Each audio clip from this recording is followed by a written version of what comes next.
Hello friends, welcome back to my YouTube channel. ನಾನಿವತ್ತು ತುಂಬಾ ರುಚಿಯಾಗಿರುವಂತಹ ಮೊಟ್ಟೆ ಸಾರು ಮಾಡೋದನ್ನು ತೋರಿಸ್ತೇನೆ. ನಾನಿಲ್ಲಿ 2 ಮೀಡಿಯಮ್ ಸೈಜ್ ಈರುಳ್ಳಿ ಮತ್ತು ಟೊಮ್ಯಾಟೊನ ತಗೊಂಡಿದ್ದೇನೆ. ಅದರಲ್ಲಿ 1 ಈರುಳ್ಳಿ ಮತ್ತು 2 ಟೊಮ್ಯಾಟೊನ ಸಣ್ಣದಾಗಿ ಕಟ್ ಮಾಡಿ ಇಟ್ಕೊಂಡಿದ್ದೇನೆ.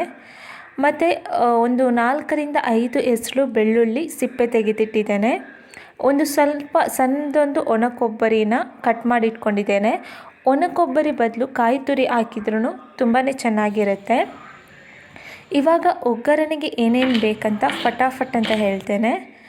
ಸ್ವಲ್ಪ ಒಣ ಕೊಬ್ಬರಿ, 4 ಕರಿಮೆಣಸು, 6ರಿಂದ 7 ಒಣ ಮೆಣಸು ಮತ್ತು 1 ಈರುಳ್ಳಿ, ಸ್ವಲ್ಪ ಬೆಳ್ಳುಳ್ಳಿ, ಇದು ಗ್ರೈಂಡ್ ಮಾಡೋಕ್ಕೆ. ಮತ್ತು ಒಗ್ಗರಣೆಗೆ ಈರುಳ್ಳಿ ಮತ್ತು ಟೊಮ್ಯಾಟೊನ ಸಣ್ಣದಾಗಿ ಕಟ್ ಮಾಡಿ ಸಪ್ರೇಟಾಗಿ ಇಟ್ಟಿದ್ದೇನೆ. ಇವಾಗ ಒಂದು ಮಿಕ್ಸಿ ಜಾರಲ್ಲಿ ಈ ಮಸಾಲೆ ಜೊತೆಗೆ ಒಂದು 4ರಿಂದ 5 ಲವಂಗ ಮತ್ತು 1/4 ಟೀ ಸ್ಪೂನಷ್ಟು ಅರಿಶಿನ ಪುಡಿ, ಚಿಟಿಕೆಯಷ್ಟು ಉಂಡೆ ಹುಳಿ ಬದಲು ಒಂದು ಸಣ್ಣ ನೆಲ್ಲಿಕಾಯಿ ಗಾತ್ರದ ಹುಣಸೆ ಹಣ್ಣನ್ನು ತಗೋಬೋದು. ಇವಾಗ ಅದನ್ನು ಗ್ರೈಂಡ್ ಮಾಡಿ ಪಕ್ಕಕ್ಕಿಟ್ಟಿದ್ದೇನೆ. ಇವಾಗ ಫ್ರೈ ಮಾಡ್ಕೊಳ್ಳೋಕ್ಕೆ ಒಂದು ತವಾದಲ್ಲಿ ಸ್ವಲ್ಪ ಎಣ್ಣೆ ಹಾಕಿ ಅದು ಬಿಸಿ ಆದಮೇಲೆ ಈರುಳ್ಳಿನ ಕಂದು ಬಣ್ಣ ಬರುವವರೆಗೂ ಫ್ರೈ ಮಾಡ್ಕೋಬೇಕು. ಅದು ಫ್ರೈ ಆದಮೇಲೆ ಟೊಮ್ಯಾಟೊನ ಹಾಕ್ಬಿಟ್ಟು ಚೆನ್ನಾಗಿ ಸ್ಮೂತ್ ಆಗುವವರೆಗೂ ಫ್ರೈ ಮಾಡಿಬಿಟ್ಟು ನಾವು ರುಬ್ಬಿದ ಮಸಾಲೆನ ಇದ್ರ ಜೊತೆನೇ ಹಾಕ್ಬಿಟ್ಟು ಸ್ವಲ್ಪ ಹೊತ್ತು ಫ್ರೈ ಮಾಡ್ಕೋಬೇಕು. ತುಂಬಾ ಚೆನ್ನಾಗಿರುತ್ತೆ ಫ್ಲೇವರ್ ಎಣ್ಣೆಯಲ್ಲಿ ಫ್ರೈ ಮಾಡಿದರೆ. ಇವಾಗ ನೀರು ಹಾಕ್ಬಿಟ್ಟು ಸೈಡಿಗೆ ಇಟ್ಟಿದ್ದೇನೆ.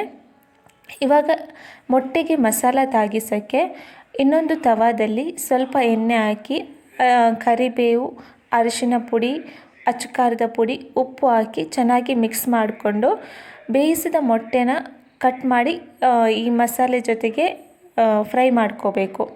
ಸ್ವಲ್ಪ ಹೊತ್ತು ಮಸಾಲೆ ತಾಗೋವರೆಗೂ ಫ್ರೈ ಮಾಡಿದರೆ ಸಾಕು.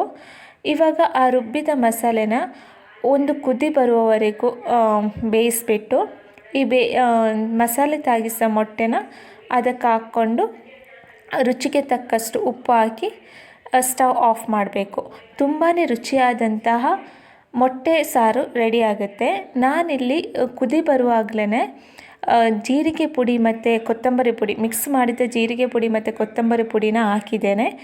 ಗ್ರೈಂಡ್ ಮಾಡುವಾಗಲೂ ಹಾಕ್ಕೋಬೋದು ಜೀರಿಗೆ ಮತ್ತು ಕೊತ್ತಂಬರಿನ. ನೀವು ಇದೇ ಥರ ಮನೆಯಲ್ಲಿ ಟ್ರೈ ಮಾಡಿ ನೋಡಿ. ಹಾಗೆ ಹೇಗಿದೆ ಅಂತ ಕಮೆಂಟ್ ಮಾಡಿ ತಿಳಿಸಿ. Thank you.